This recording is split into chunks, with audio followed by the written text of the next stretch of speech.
Welcome to the Unqualified podcast, where we believe God doesn't call the equipped, He equips the called. This is a space for real, unfiltered conversations about faith, healing, and growth. Because the journey with God was never meant to be perfect, just honest. I'm your host, Paige Loehr, and I'm so glad you're here. Let's begin. Welcome, everybody, to the Unqualified podcast. Getting right into it. Just get your gulp in. Let me get my gulp in. You need it. We have, I am Paige Loehr. I'm Danielle Welch. We have Travis and Amanda Sitzman with us. This is their son. He's a studio audience member right now. He is being so good. So we are going to pick up where we just left off. And Iris actually helped us with that. He found us a good ending point.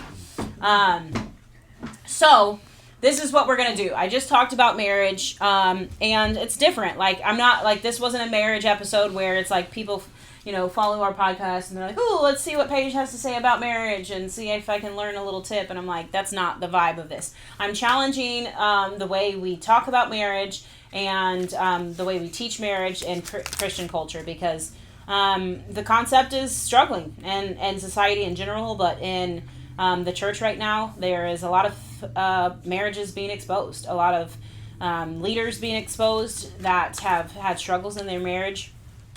This, if you know me, if you know us, we are never going to come from a place of judgment, but we are going to speak to things that we would like to see change, and that's important for us. Mm-hmm. We are going to have a full episode soon, just about what's being exposed in the church right now and why we think that's happening from a prophetic standpoint. I have some insight to that. I've seen this coming for a long time, and it's not going to stop anytime soon until people get things right. So anyways, Travis and Amanda are great friends of ours. They are real estate agents in Kansas City. And well, I don't know what's the official term. You're more than just that, but you have a whole team of people, and they're teaching real estate. They are we're probably going to have them on the podcast at some point to talk more about that in general.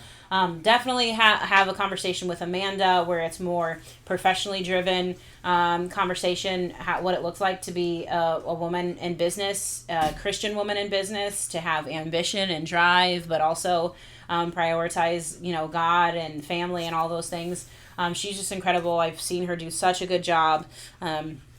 They've done an incredible job with their son, but they are here today to talk with us about the topic of marriage and what it looks like to prioritize marriage. And like I said, we've all been friends for a really long time, and I think if I have anything to say about them, it's that they've always been best friends, and they make me feel normal, because me and my husband are best friends, and we're obsessed with each other. And he's a little bit less of like Travis he's like good to hang with the girls, right? If like we're having a girls' night, like he's like, I like the tea too, like let me vibe with you guys. Mike is more just like, he's just like, I'm good on that, but like equally as obsessed with me as Travis is with Amanda, and so it's just cool. Like, I think that's normal for us. Yeah. Like, we get together, it's normal, Right.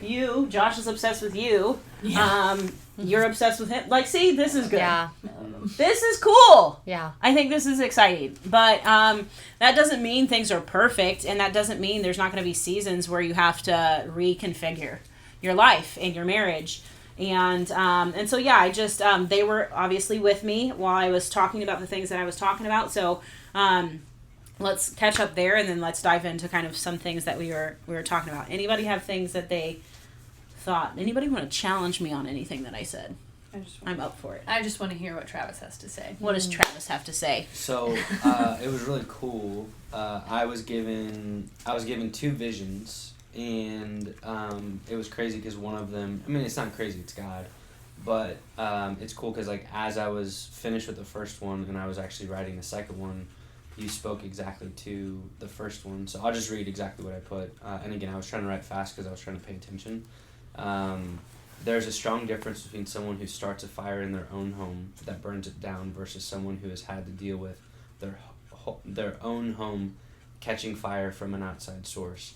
Let us pay attention and check the fruit of the one who had it happen to them, versus the one who caused a self-inflicted fire. And it was crazy because like not even like 30 seconds after I finished that part, you're talking about a fire burning down a house. Wow. And I think there's two separate fires, like, and I'll share the other vision that I got too, but I would love to get your guys' thoughts, reactions. Like, again, the way that I look at it, as we just got back from California, we're very partial to Southern California, and it was super, and I think part of the reason why I got the vision was we spent some time with a couple. It was only like 15, maybe 20 minutes, but they were in the Palisades and their home burned down. Yeah. Oh my gosh. And that's very much like, it's exactly what the vision that I caught was, like, that was an outside source. Right. You know, it wasn't a fire that somebody was doing something that they weren't supposed to be doing. Right. Or messing around, or like, again, like they weren't, again, I think it's like that slippery slope analogy that you used. Like, they didn't even want to be on the slope. Right. You know, like they got pushed down, you right. know. They didn't even get close to it. Right. But it's like, again, like I think there's a big difference between an outside source burning a home down versus somebody who welcomes that. Like they have an expectation towards that because they're literally playing with fire in their own home. Ooh. So anyways, I'm gonna stop talking. What can we make the difference? Like, how can we separate the two? Yeah. What are examples of one versus the other? Ooh. I think shame, like anytime a spouse is dealing with any kind of shame and hiding, that's playing with fire in your house. Yeah. Versus if the enemy is attacking you because you guys are advancing and there are outside attacks happening financially. Or, you know, health or any of those things. Right. I feel like your body doesn't really know the difference. Like it's still going to feel like a lot. It's still very heavy, but your spirit knows the difference. And this was something that was started in my home, and this is something that came upon my home. Right. How you handle that is very different. Yeah. Yeah, for sure. I'm trying to think about that. Okay, so like if we took the blanket statement, like marriage is hard, right? And I'm trying to combat that. And I say like marriage can be difficult in seasons.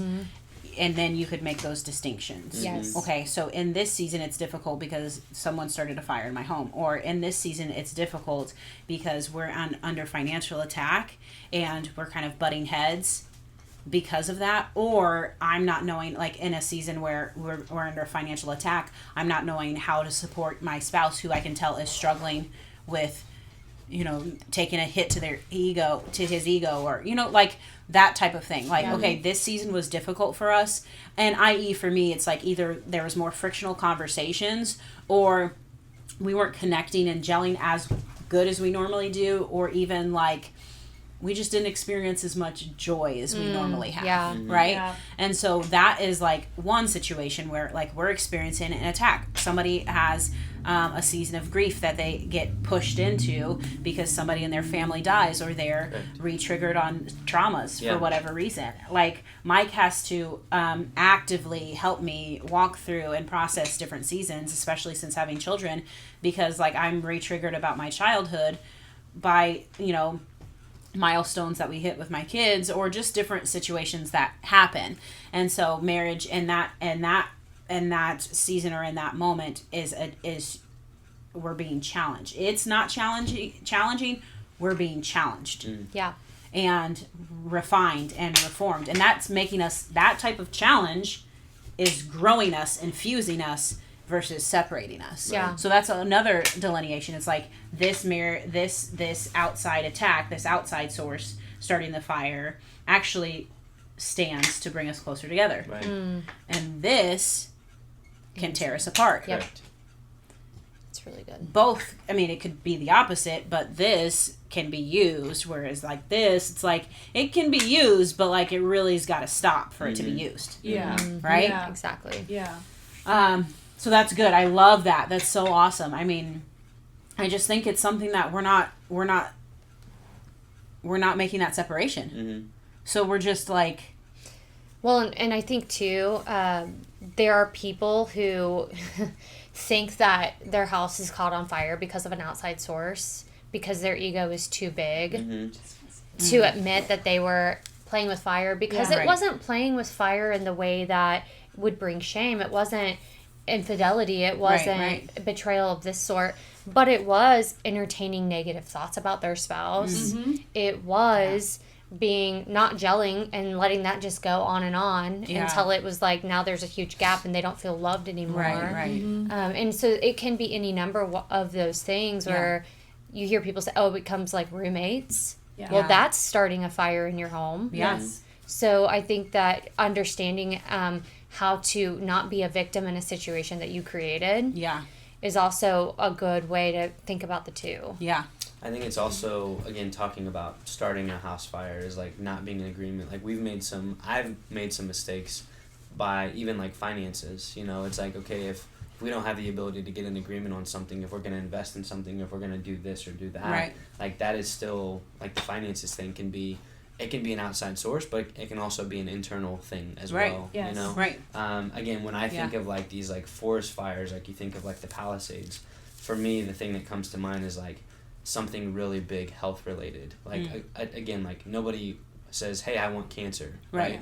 But that still happens. And now you're like, okay, who you're walking through that with is so important. Or the worst one that comes to mind is like losing a child. You know, like that is not something anyone ever wants. I'm the worst enemy, you know? But like that is an opportunity where, again, there's two ways you can respond to it. You can like, I can be devastated by this and not come closer to my spouse to walk through this with them and grieve that with them. Or I can completely, like isolate myself, and I'm going to try to, I'm going to try to cause this is going to be the thing that separates us, you know, that causes divorce. So, again, I think it's the difference between mishandling your child. Like, that's an internal fire that could be started. So it's like the situations that happen just point and whether they draw you closer or further away, once again just point to that interior world, like, and yourself. So like currently what is going on within me, what have I come into agreement with, you know, what negative thoughts am I already having. If you face a traumatic situation like a loss, a major loss, or a health crisis, well, if you've already come into agreement and entertained negative thoughts, then you're not going to lean into that person. If I'm like, oh, well, Mike is not helpful, you know, that's just, it's simple. It doesn't even have to be deep. Right. Then I'm coming to agreement with that, and then this crisis comes up, this situation comes up, and I'm going to seek other people and not him. He's just not super helpful, or he wouldn't understand. Then I'm going to seek that elsewhere. Find a source somewhere else. Yeah. So it can't, I mean, it's a fire is a fire. Right. How it started, where it started, a fire is a fire, but that is an interesting, like, that vision. I think a lot. I think we're more often, like, what we're seeing more often, okay, in Christian culture is people are not teaching about how they navigated the outside challenges and the things that came at them. They're teaching how they navigated the inside challenges and the things that they set on fire themselves. So that's more of the conversation. Like, if we're listening to people talk on marriage in our culture as believers, they are more often talking about the fires that were set in their home by them or their spouse. Okay, so funny, because what keeps coming up is there are so many lessons about fire prevention and fire safety that you take to prevent accidents. But being an arson is a crime, and there's this like flip, like you're an arsonist, and that's a crime if you set, like, there's playing with fire in your home can be an accident, but if you know that you shouldn't have thrown the chicken in the grease, like, sure, it's an accident, but like, you were just being dumb. But I'm thinking about the word arsonist, and you don't teach against arson. You teach fire prevention, prevent forest fires, and this stuff. So that's coming up for me.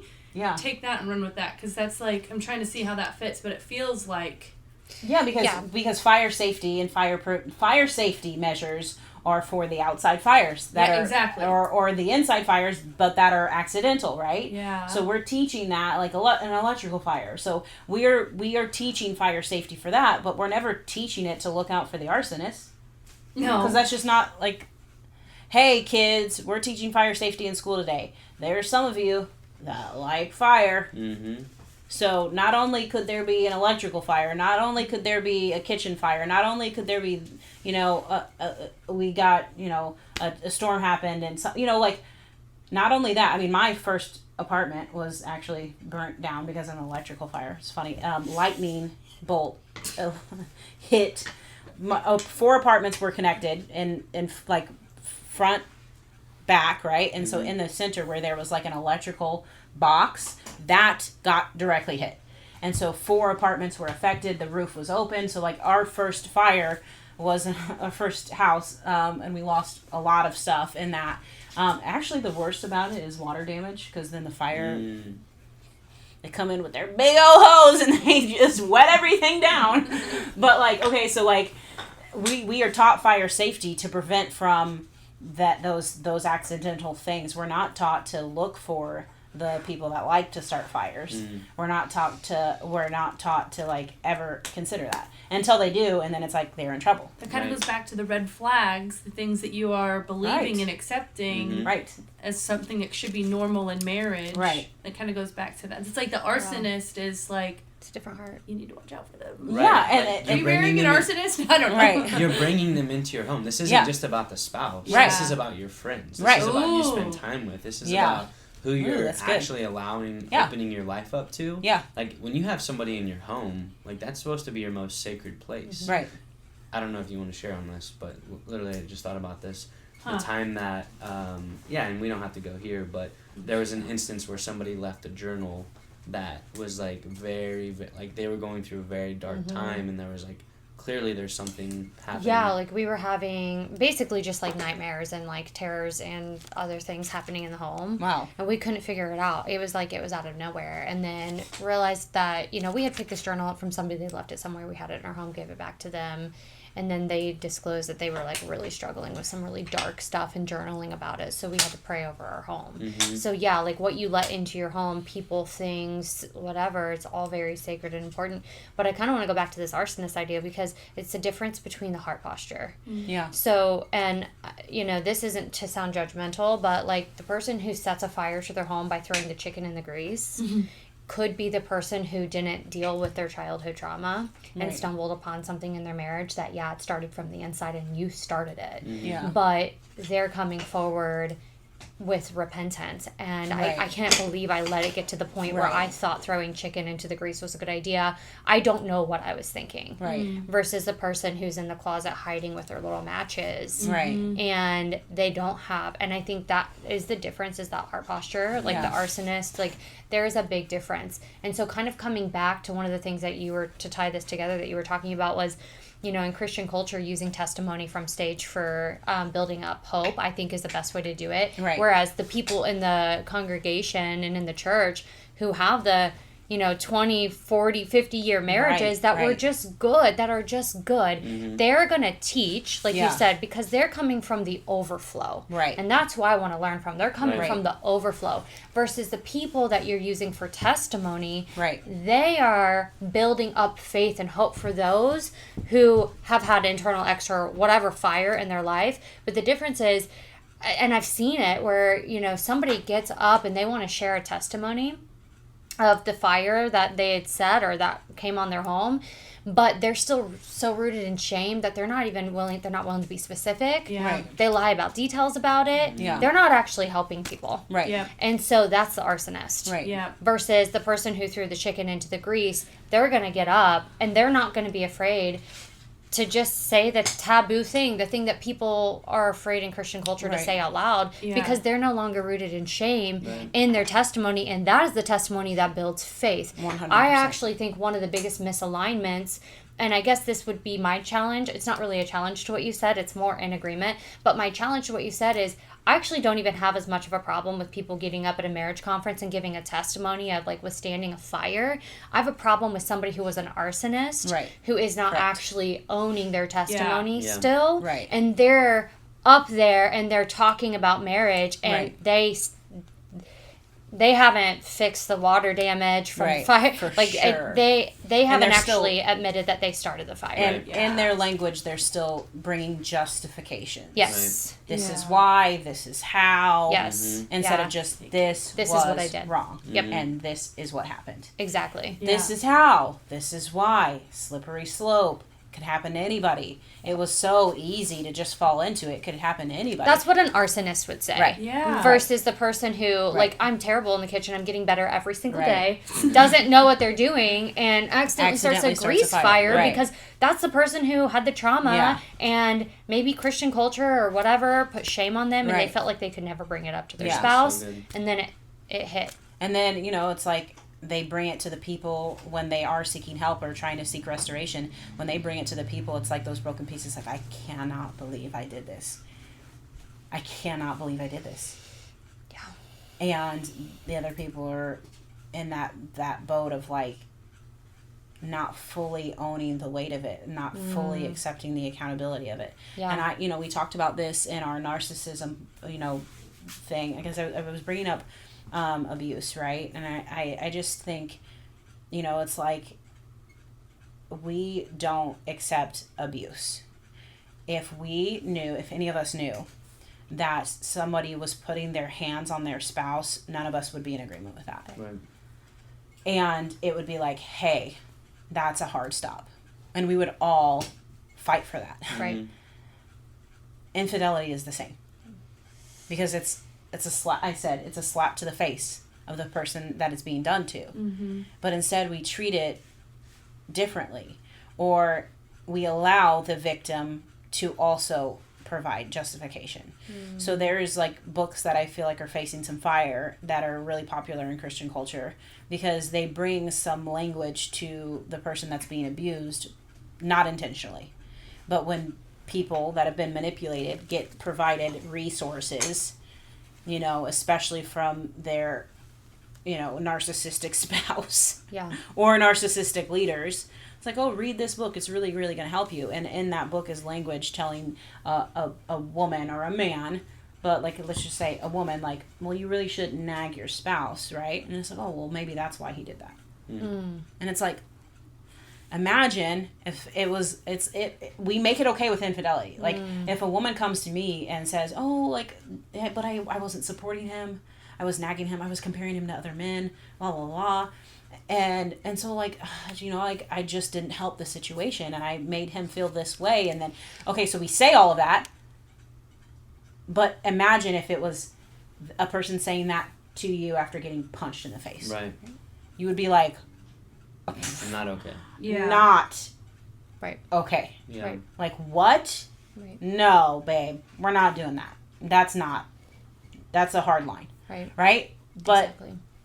So it's like we in our culture, and this is it's what I'm passionate about and it's what I want to fight for right now. I want our culture to do better. I want us to be better. I don't want to like burn people at the stake. That's not you guys know me. Yeah. I am filled with grace. I'm filled with empathy. When people make mistakes, I can still see them as they are, as they should be.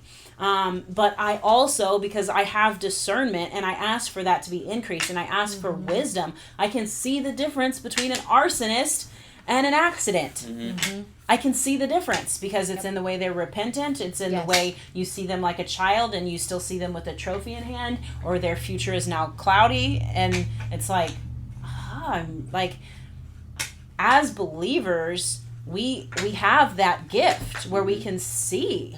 Like, I know where you're going. I know where you're headed. And when that gets, like, murky and cloudy, like, there's some murky and cloudy things happening. Right. Spiritually. Mm-hmm. So I just want us to be, more importantly, like, we have to make change. No, it's like, I just want to talk about this stuff. Mm-hmm. Yeah. I want this to be considered.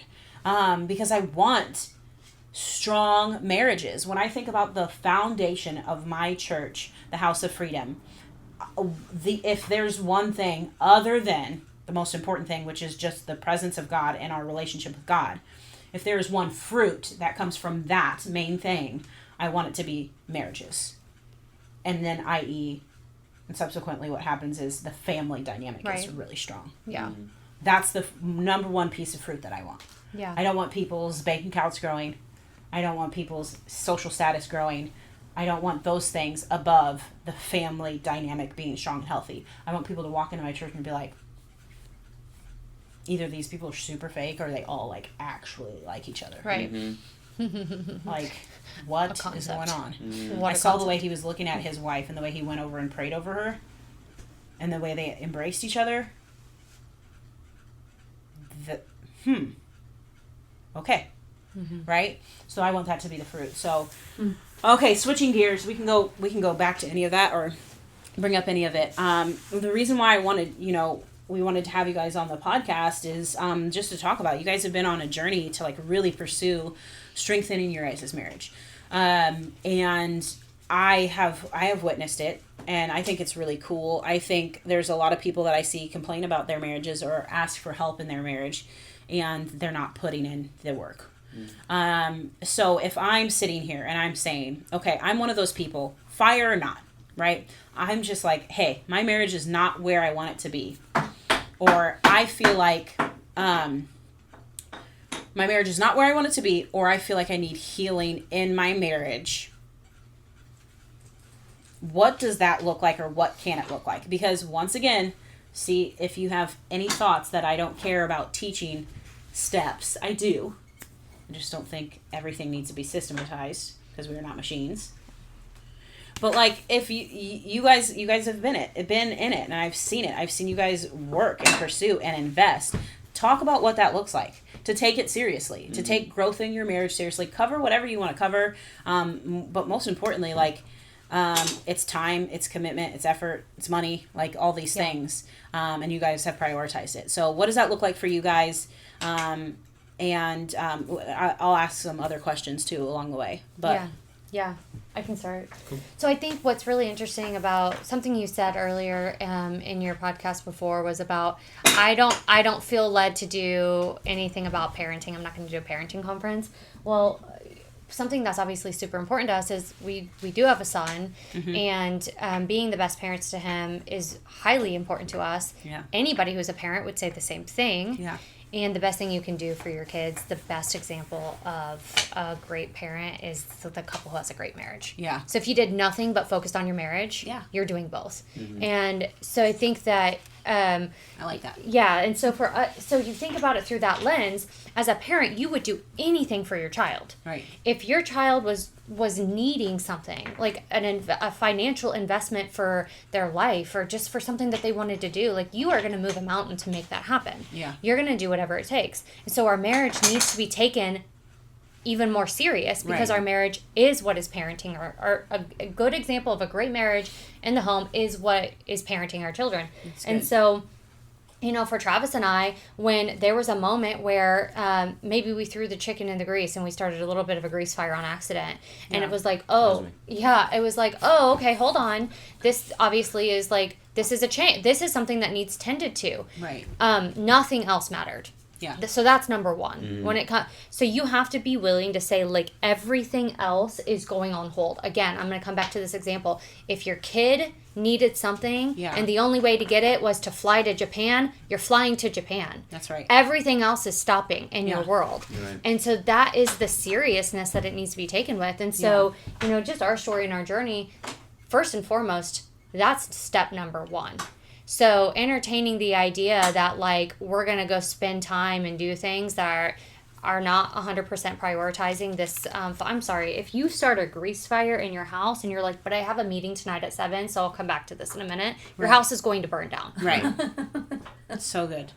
I love that we got this wording, because it's actually helping with a visual representation. That's so true. So, and for us, and then I'll let you speak to it too, everything stopped. It was like, nope, we are not tolerating this. Yeah. And to your point, you said at the beginning, like, we are obsessed with each other. We met when we were 16 and 17 years old. We have been together for more of our life now than we weren't together. Right. And we love doing everything together. Yeah. I know people think we're crazy. And so that, I mean, again, it's like messing with your kid. That that pissed me off. Right. Like, no, we're not, this is not happening. Right. And so everything stopped, and that was the priority. So that's number one. And then number two was the discernment, like you talked about. Yeah. Who do we go to? Yeah. That's good. Mm-hmm. Because that will and has the power to make or break. Mm-hmm. And not being afraid to admit if you went to the wrong person first, second, third, fourth. If you sit across from the table and there is judgment or shame or anything that doesn't feel right, and there are consequences, right? In some situations there are consequences, but there should not be shame brought into it. And so if you're sitting at that kind of a table, do not be afraid to get up and leave. Go find a different table. Go find a different table. Yeah. And so for us, we've traveled to find the right people. Yeah. We do research. I'll let him speak to it. He's done extensive research on finding people who are outside of your geographical bubble. Hopefully you have somebody in your backyard, but you don't always. But there is somebody out there who can help you. Yeah. Yeah, that's good. I think it comes down to, like, intentionality. Yeah. You know, like, okay, again, to me in this point, like, this is the number one priority. Yeah. And everything else is secondary. Yeah. And part of that number one priority and intentionality is like, okay, I've really got to, for me, again, referring to the chicken that was thrown in the grease that started the fire, is like, I've got to work through a lot of past trauma, childhood trauma, and things that have happened that, frankly, like, again, like, I was a victim to. Yeah. And I was no longer willing to take a victim mindset. And I think that was, like, for me, it's like the highest level of accountability, being rigorously honest, even whenever it didn't feel good, you know, like, even when it was hard, when it was scary, it was like, man, if I open myself up in this way, I am going to, and again, even though the crazy thing is like, she's never met me with shame or guilt or judgment. It's always been like being able to hold space. And again, going back to, you know, one of the couples that we sat down with whenever this was first going on, is like, I am disappointed, and I also see you for where you're at. Yeah. And I mean, she basically was continually praying, like, Lord, allow me to see him and to respond the way that you would, you know. And I see, I think the specific thing that you talked about, because I was unpacking the childhood trauma and I was getting work, I was being very intentional with that. It's like, you saw the little boy that was so hurt, you know. And it's like, okay, I see that, and I think that's so important, you know. And then from there, like, there were things that I had to do, I had to take ownership of, and I had to go do the work, you know. And what that has looked like for us is, like, it's not just going to a marriage conference and getting macro advice, but, like, sitting in the rooms, like, yes, it's great. That's investing in your marriage. That's investing in your relationship. But I need to become, there's a difference between vulnerability and transparency and intimacy. Right. Like, I need to get into a room where I can be intimate and open up. It's like, don't be afraid to go down to the scary basement. Yeah, we live in a 100%. 100-plus-year-old home. You know, we have a thing for 100-plus-year-old homes. Me too. Yeah. And it's cool.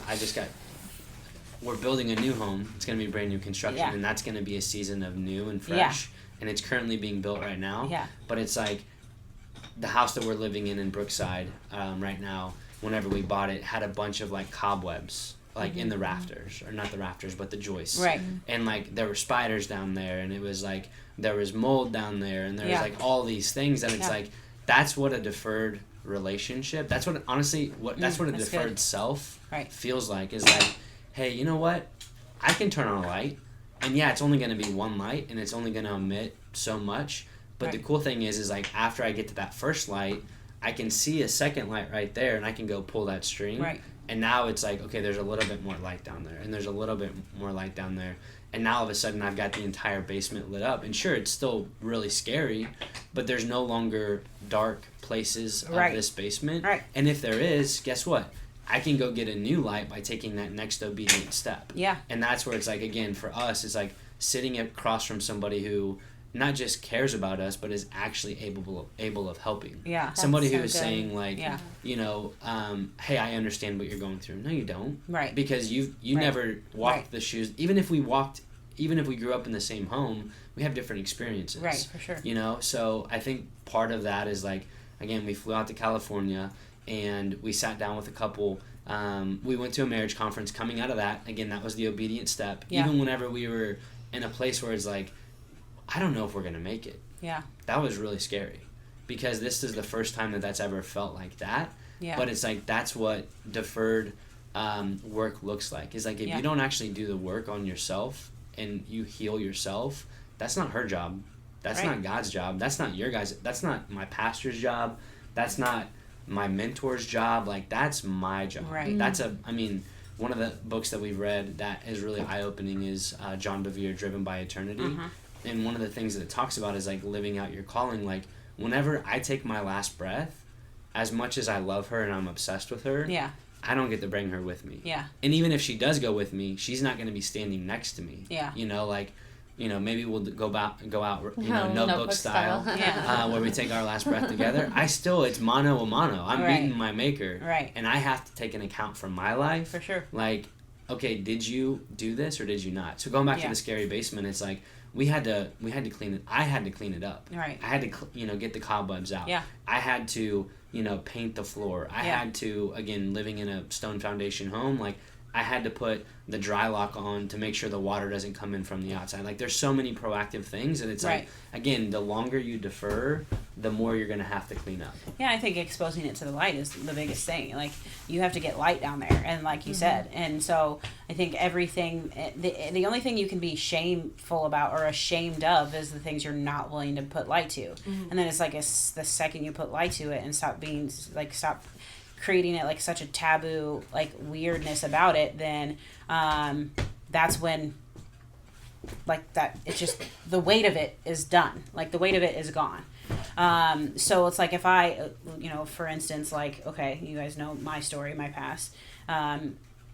It was like dealing with the topic of abortion, and when I struggled so much with sharing it, and it was such a weighty and heavy thing on me. And now I can just say it. Like, I'm mindful of little ears, right? Yeah. But I can just say it because it was completely exposed to light. So there's no darkness surrounding it. Mm-hmm. One thing I wanted to mention is the victim mentality, because I get triggered when people say it because people misuse it all the time. Okay, so you used it the right way, but I wanted to bring light to it because there's a difference. What true victim mentality is somebody who was a victim, right? Mm-hmm.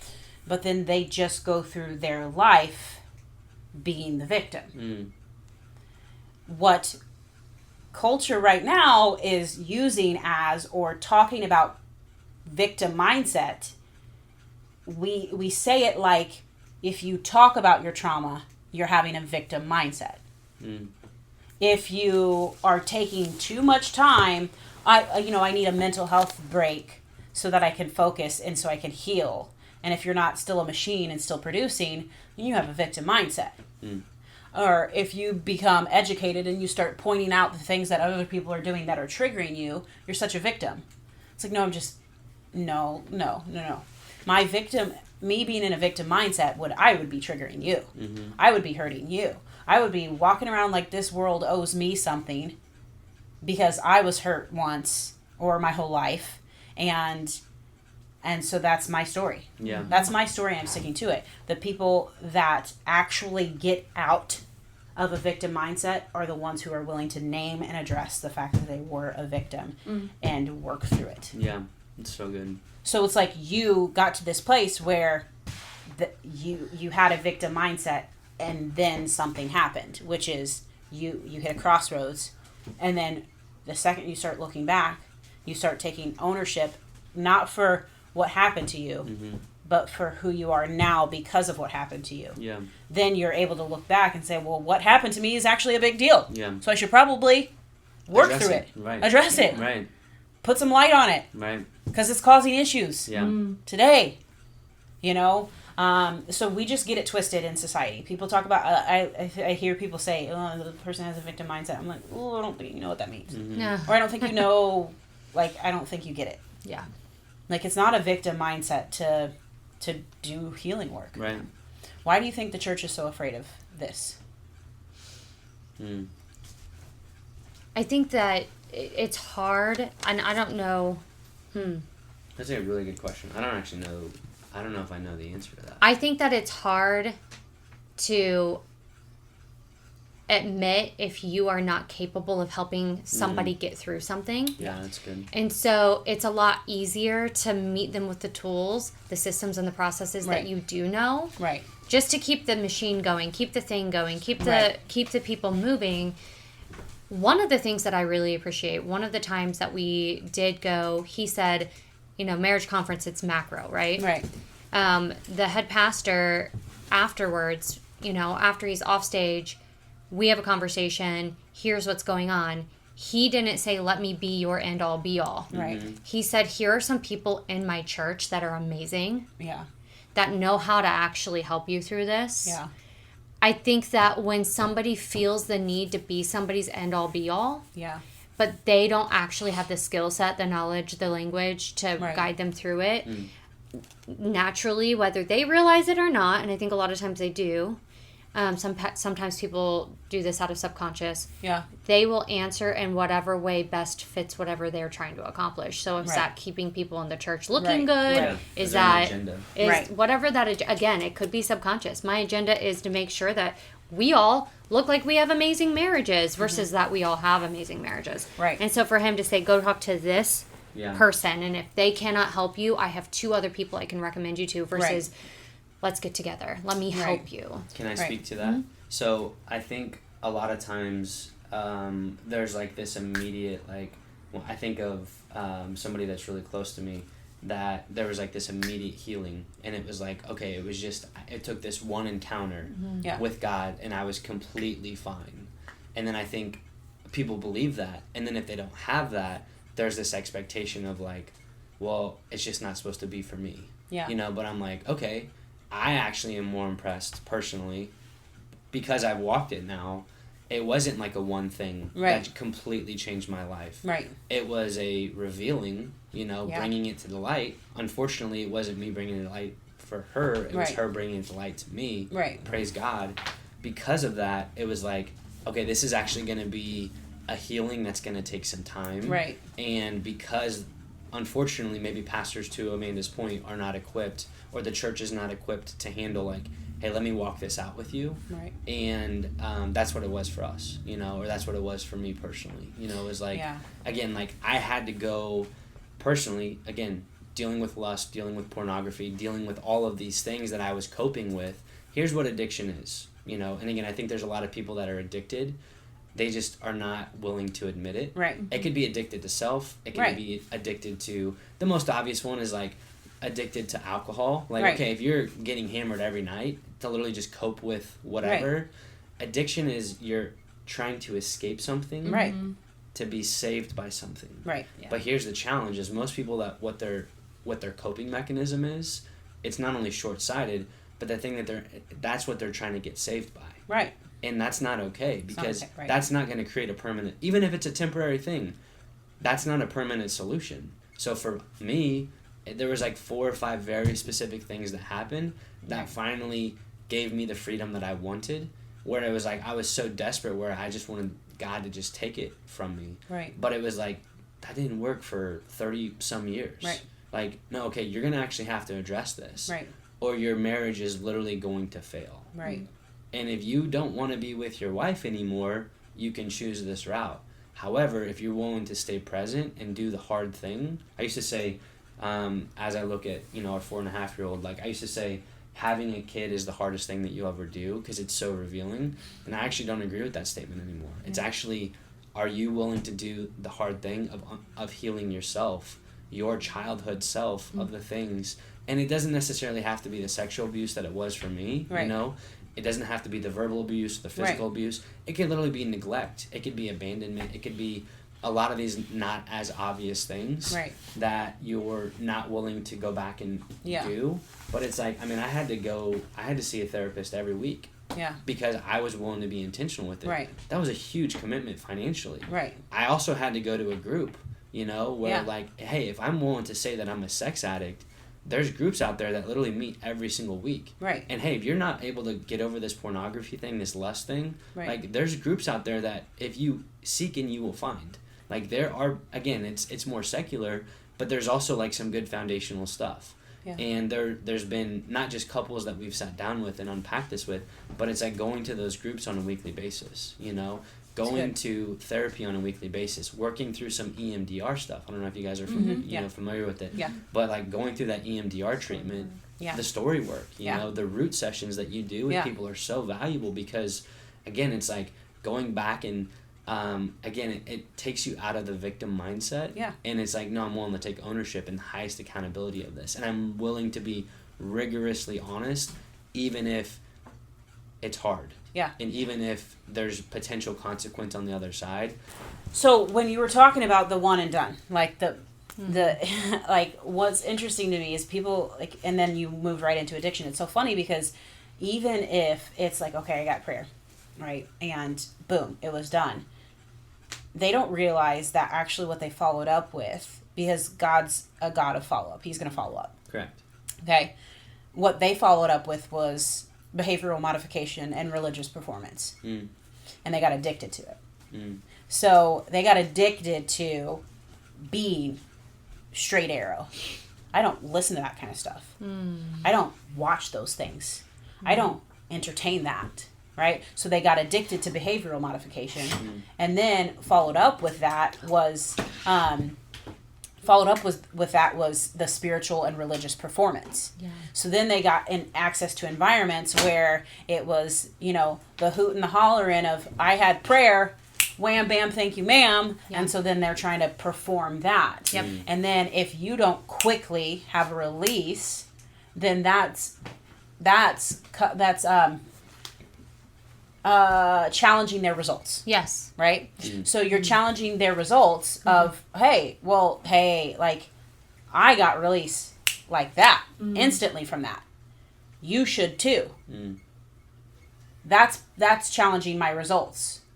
And they say it's God's results because God is like that. And it's like, no, it's your results. You're the only one concerned about that. God's okay with follow-up. And what you think is complete healing is complete bypassing. And people get frustrated about this and like, oh, you know, God, you should be in your word, know your word. That's great. So tell me why these great men of God that you reading about in your word didn't end their life well. Right. Why didn't they end well? Why did Noah lose his mind at the end? Why did Gideon not end well? Tell me. Because I think we are missing some points here. Yeah. Those parts were included in the Bible on purpose. Right. They didn't end well. Yeah. Moses, let's be honest, he didn't end well. Right. Because he didn't address things. He got addicted to the behavioral modification. He got addicted to the religious and spiritual performances. And when those weren't happening, he didn't take the time to follow up and address the issues of his past. So he didn't get to go into his promise. People make a whole lifestyle out of figuring out how to activate a life in the wilderness, and it's like we're supposed to move into promise. Right. And so it's like people. I mean, I'm saying this because it's been said so much recently. Like, oh, I just never had to talk about that again. I just think that you don't want to talk about it again. Correct. Yeah. I don't think you never had to, or that God wouldn't walk you through that if you were willing to. I believe he would. Right. But you never talked about that again because it was too painful for you. And for me, it's like, I think there's some things that, like, I will talk about and then never talk about it ever again because it'll just, it cycled through and there was completion to it. But for you to say, I got prayer over that and it's in the past. It's like I had an encounter. I had a radical encounter. And the most beautiful thing about that moment that I can say, like the first time I heard the song Come Out of Hiding, and something radically changed in me. And it was the same day that I was first asked to prophesy over a group, and everything changed for me. But then there was follow-up. Right. But what the church does is they talk about that one encounter. Right.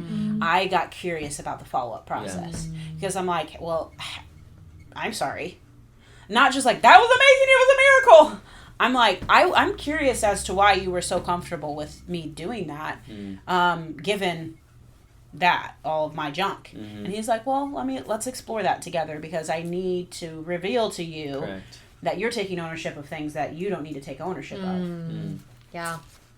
Because ownership is us right now. Correct. But there's things in our childhoods that we have taken ownership of that were not ours to carry. Correct. And we take ownership of them by saying, that's me. That was who I am. I've been this way since I was little. It's like, but when you were little, you weren't that way. It got put in you. Right. So it's like, God is all about the follow-up. Yeah. And there's people that end well. I want to end well. Yeah. So I don't want wham, bam, thank you, ma'am moments. Just like God doesn't want that. Just like as married folks, there's the times where it's like, hey, we just got to get this done tonight, And then there's the times that you look forward to when you got a babysitter for the night, right? You're away, you're out of town together, and you really get to lock in and focus. Yeah. And your time of intimacy is just deeper, right? Yeah.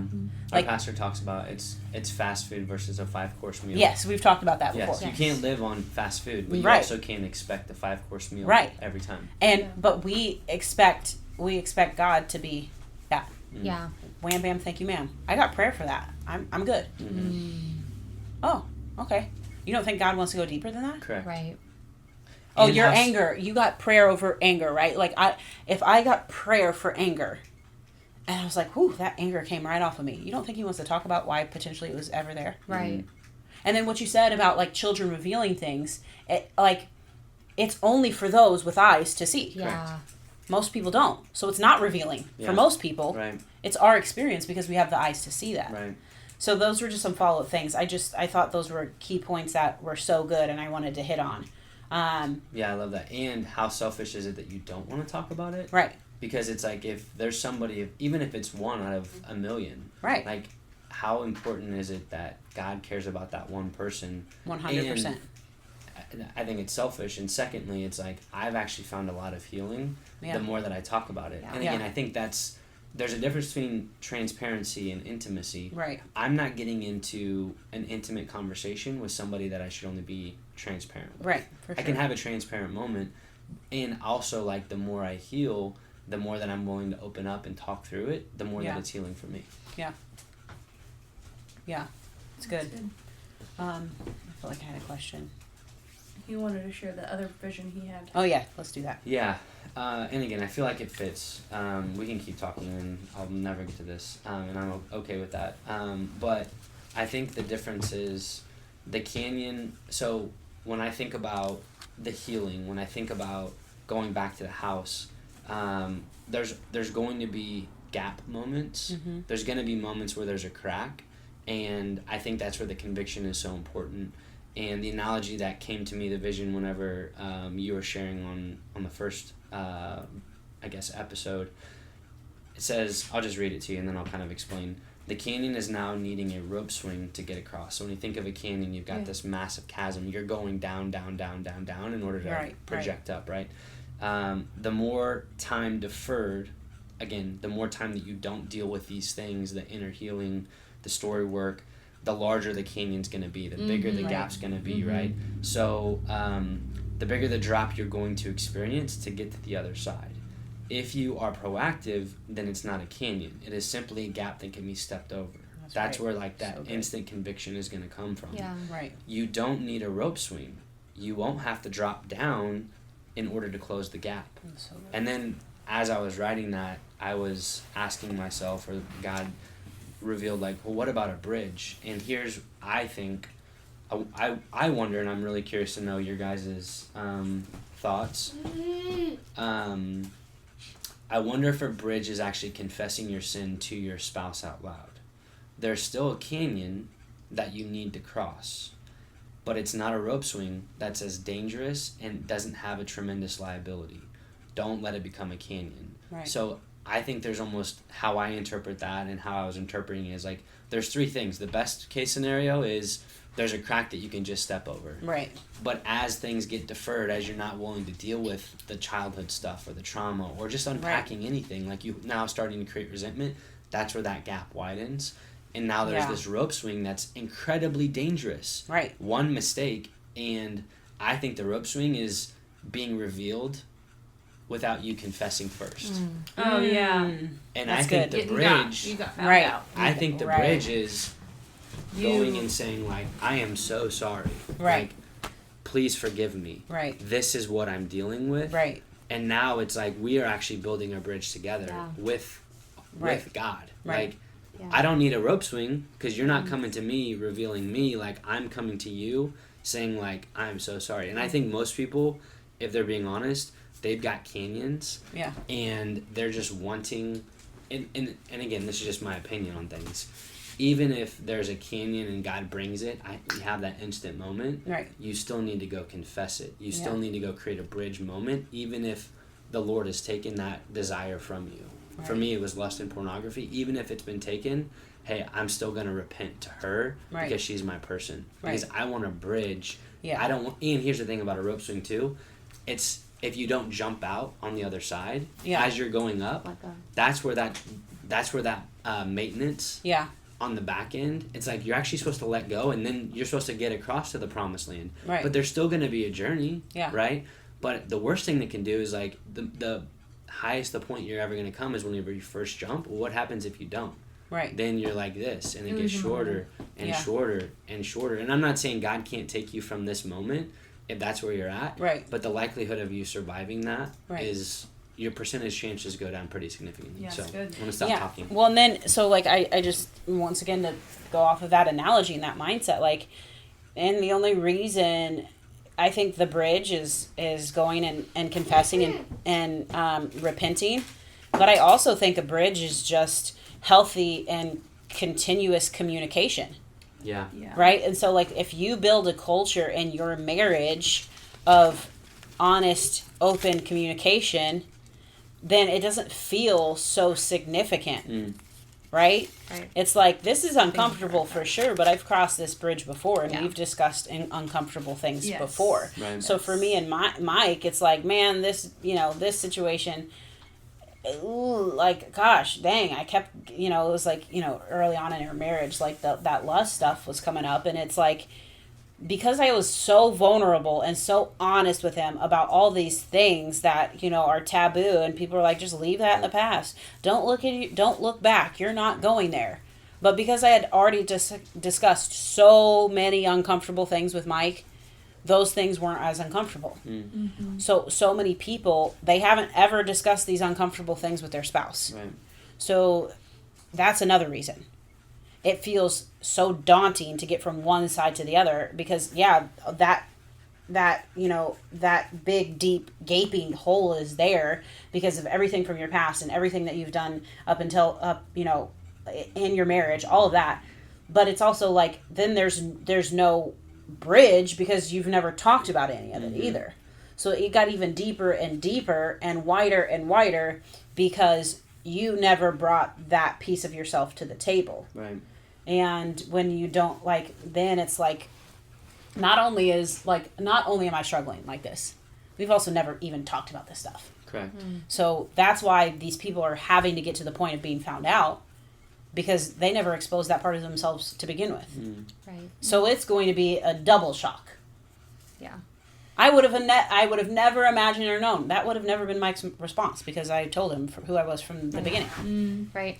And I think something to be aware of for any couple who finds themselves in that place is it's never too late to just start 100%. Now. 100%. And I think going into a conversation where like, if somebody's hearing this right now, and they're like, but that's where my marriage is. And it's been like that for years. And, like, we just skate around it and we don't talk about it. And I might have a little knowing and, he or she might have a little knowing, but we don't talk about it. And they know that's the thing that's really holding them back from being able to be truly intimate and know one another. I think coming together, first of all, praying together. Yeah. Find people who are your safe people. Get the discernment to know who those people are. Yeah.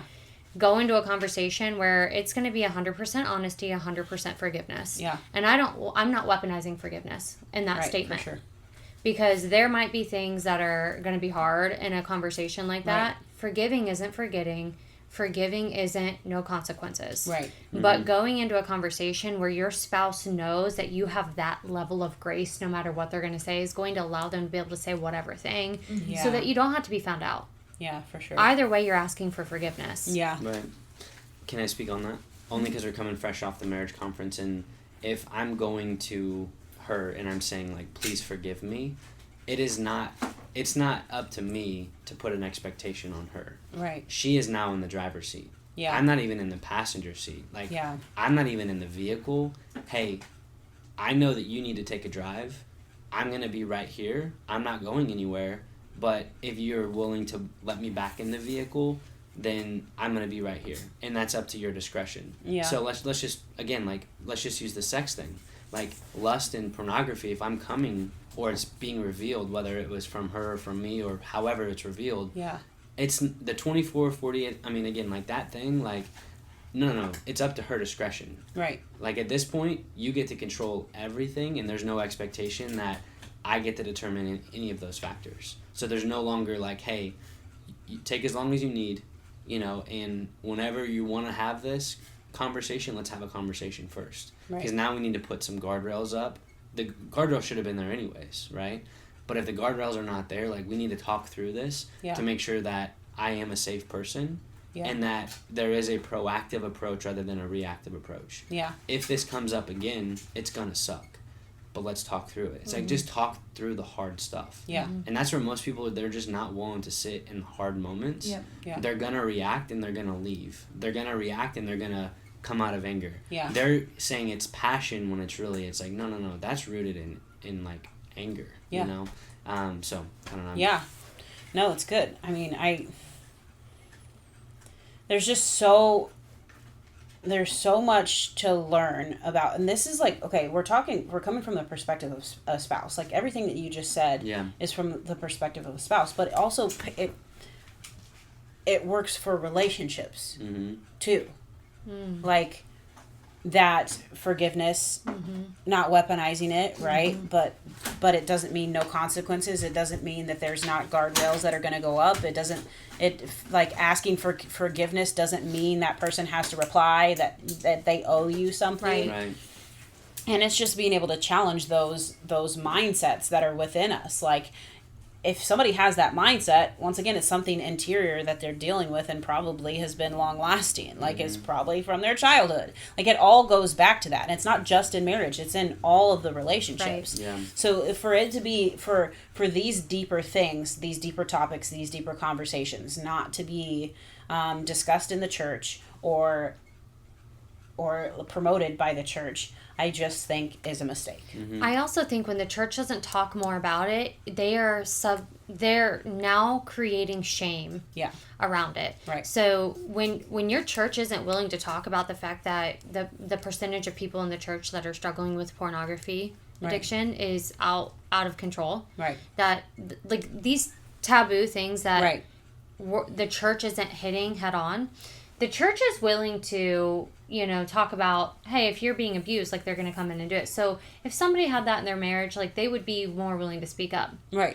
But the things they're not talking about are creating shame around them, are keeping people stuck in them. Yeah. And so when you've created shame around something, and especially if you are being looked at as a leader in the church. Yeah. Especially if you've ever been handed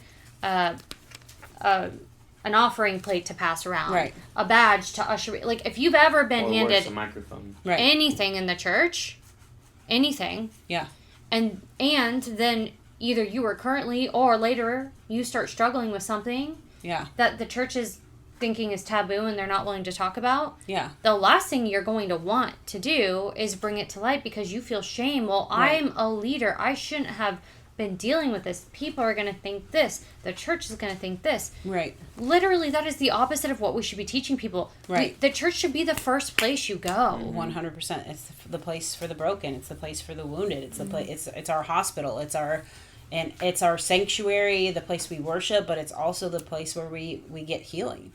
And actually, it's become the place where we hide the most. That's such a great analogy, because I read something. This is totally out of left field, so sorry, but I feel like it fits. I just read something that there are more cases of parents not taking their children to certain children's hospitals right now because there are, like, outrageous cases of them getting reported to CPS because their kid fell down the stairs or something like that, and now they're getting reported because they're showing up to the ER. And there was this whole forum of people like, we should not be scared to get our children help. Like, that is... I mean, I feel like the church has kind of created a similar thing where it's like, this is exactly where we need to go in a case of an emergency. Right. But if we're so afraid to come here because we're afraid we're going to get reprimanded for being human beings, and our kid fell down the stairs or whatever, that is really unhealthy and toxic. What is that? Take Me to Church song? I'll show you my sins and you can sharpen your knife. Exactly, yeah. Mm-hmm. So it's like, I do I seem and potentially even come off hard on certain topics? For sure, I can understand that, but don't judge me until you come to my church and see how I respond to the broken. Right. But I'm watching the church fail every day at this, and so that's why I'm willing to talk about it with strength. So it's like I'm watching marriages struggle left and right, and then the people that are doing horrible things within their marriage are the people that are end up being used because they're more charismatic or they're better speakers or no, they were just really good at apologizing to the right people. That would just put them back out there. I used to call it playing the game. Yep. Yeah, you play the game, right? Mm-hmm. And so we're seeing this in church all the time, and real marriage work is quiet. It's underground. And obviously we're talking about it now because, I'm bringing to the light having watched you guys just work really hard to make your marriage stronger. Mm-hmm. Right? And so it's like, I'm bringing you guys in and bringing this story up because it does matter to work on things. It does matter to fight for your marriage. It does matter to restore. But then, like, what we're doing in church, what you're seeing in church or just leadership settings is like people are confusing restoration with reinstatement. Mm. And we're putting people in a position, we're positioning people to lead in areas where they failed the most. Mm-hmm. And I just think that is negligent. Mm-hmm. And I think it's complicit for people to see it and not say anything. Yeah. So is it our marriage is going to be perfect? No. Can they be good though? Yeah. Mm-hmm. Yeah. Does marriage have to be hard? No. Can it be sometimes? Sure. Are you going to have to work for your marriage? Yes. Mm-hmm. Even good ones, you work, right? But it's like the willingness to dive deep, the willingness to go deeper, and the willingness for us as a body to say, like, these are things that we aren't going to accept anymore. Yes. Something that you just said that I wanted to hear you talk one more time, just like at another... Something that you just said that I want to hear you talk at a higher level on is you said, our marriage is hard, or can they be hard? And then you said, but do you have to work at them? Explain the difference between these two statements. Marriage is hard, or marriage takes a lot of work. Yeah. Oh, okay. Let me find words for that. Okay, marriage is hard versus it takes work, right?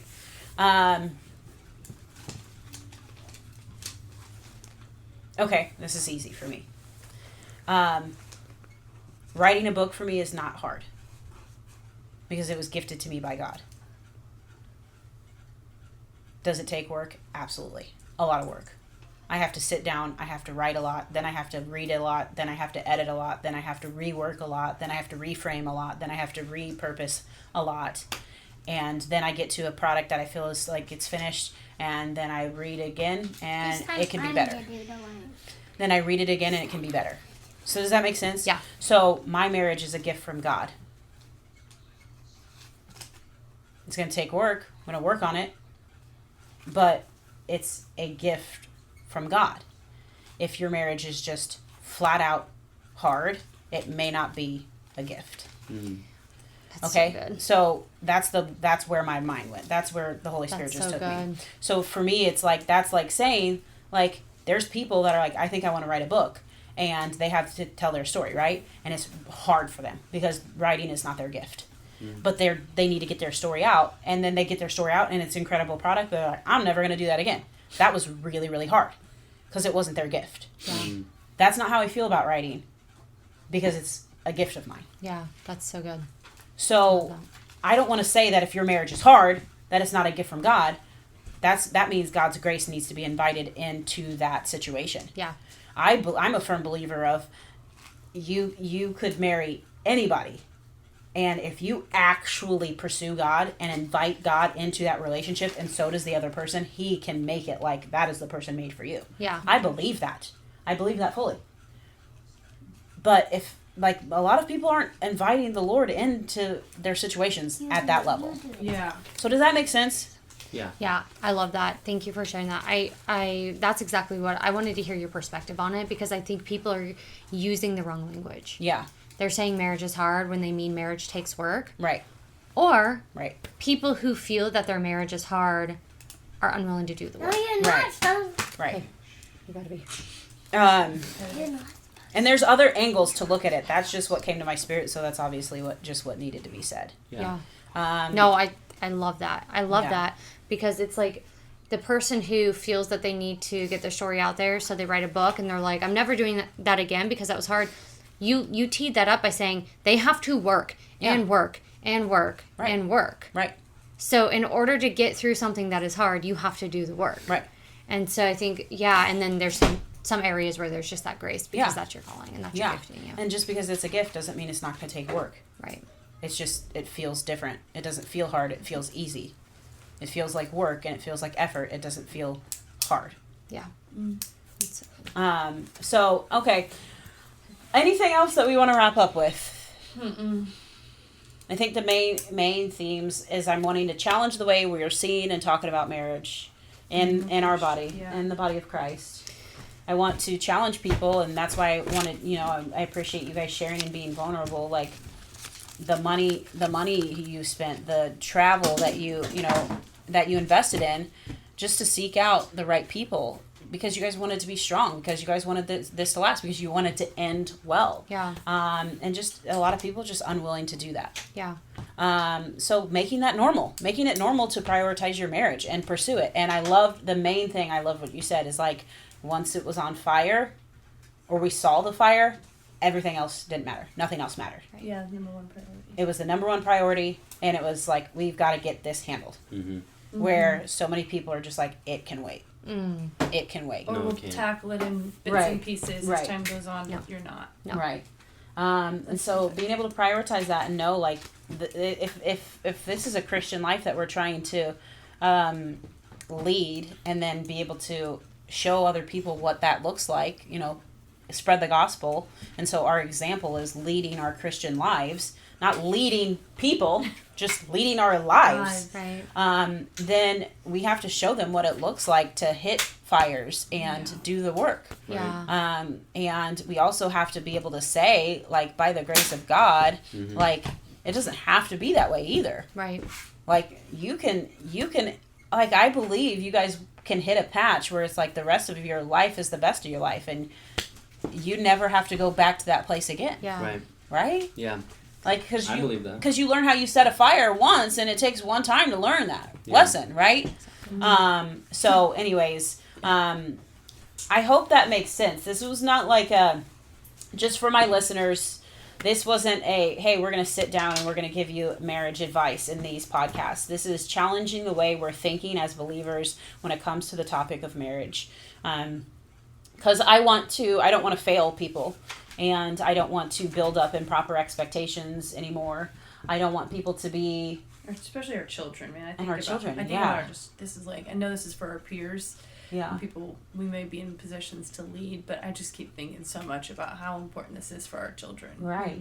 Because, like, Shifting imagine, like, generations. what would make me mad is if I just lived my life, had such a beautiful and fruitful marriage, and lived out loud in front of my kids, and that's what they saw, and then they went to church one day and they were told by an arsonist, marriage is really hard. Yeah. I'd be so pissed. Woo! Guess what I heard at Like, church? you shut your mouth when you're talking to me. You watch your mouth. Yeah. Right. It's like, watch your mouth. Exactly. Yeah. What there is life and death in the Yeah. tongue, right? So when we speak that, it's being perpetuated in our culture and in our it's being built in. It's a built in. So annoying. It's built in, and we need to rip that out. Yeah. We need to rip it out because that's not God. Yeah, and I think when you were talking about the difference between teaching versus building up faith from testimony, it's out of the abundance of the heart, the mouth speaks. Yeah. Right. So we shouldn't be allowing those who this is where their heart is at. If they're an arsonist, I don't care what their testimony is. Right. I don't need to hear what you have to say. Right. Yeah. Because the fruit, it's like be a fruit inspector in their life, but also in their words. Yes. Because it flows. Correct. That's one and also the same. fruit. Yeah. So if they're sharing this beautiful testimony, but then they're also building in, what is that? Safeguards or Excuses. justifications. Mm-hmm. That's fruit. That's fruit of whatever the root is. Yep. Who knows? There's a lot of different possibilities. It looks like this. But when you're saying, what is it? What are my wants? Marriage is hard, or I'm glad this huge thing happened to me because, and it's like, ooh, or it's a slippery slope. Anybody could fail like this. This could happen to anybody.